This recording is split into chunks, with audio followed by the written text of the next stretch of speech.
Nekako mislim da probala sam i naći u tim dijelovima Masarykove, na primjer ako je u ovom odvojku lijevo prema sex shopu, koji naravno više ne postoji jer je, kad ja govorim o Masarykove, govorim o Masarykove danas, ali povezujem Masarykovu iz nekog svog djetinjstva.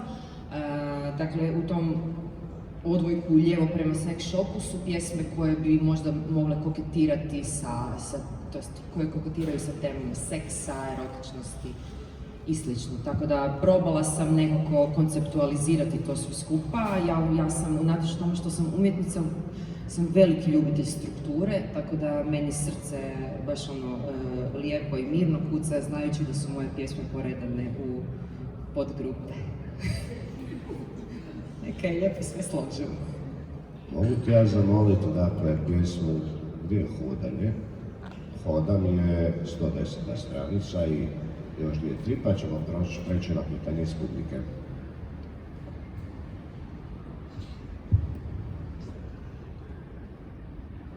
Hodam. Teško da ima išta bolje od tople noći u ljetu. Škripa tramvaja koji okreće i ulazi u Zvonimiru.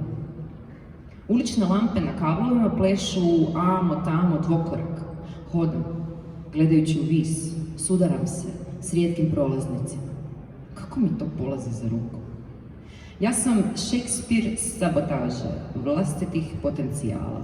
Izmišljam nove riječi i fraze da redefiniram svoje sranja. Ma nisam tako loše, jednostavno volim kad je dramski. Da je vrijeme starih telefona s teškim masnim brojčanikom, tvoj bi broj počinjao s 9, da se čovjek baš mora potruditi. Danas sam odustala od svoje stare uloge psa tragača. Bacila sam scenarij u šaht. Jebeš sve ako je skriptirano. Ne ulažem ni malo ni trud. Hodam Zvonimirom beskrajno i duga, kao i moj popis neostvarenih želja.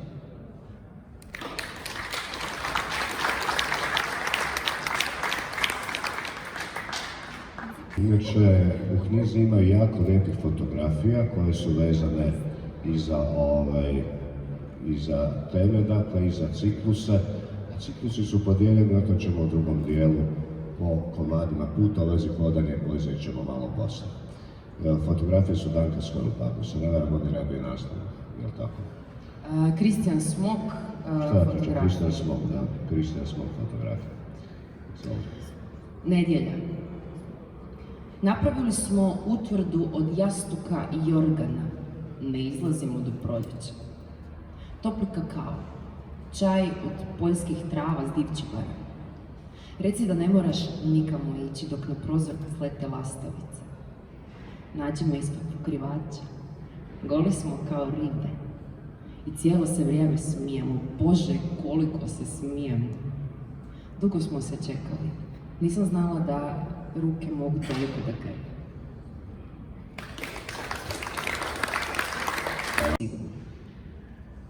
Trg politike. Pucketaju kokice na trgu politike ispred Radio Beograda.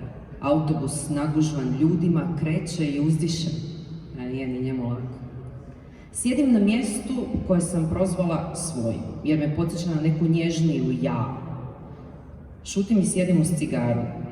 Ne sjećam se kad sam bila ovako opuštena. Sve je ovdje easy peasy. Ovaj velegrad zna napipati svoje bilo.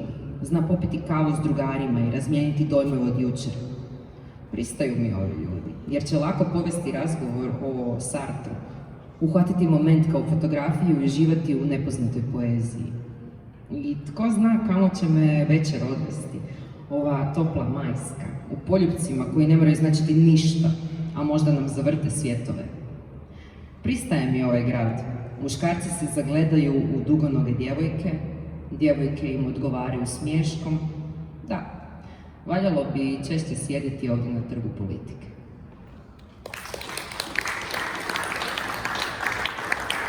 Rumi.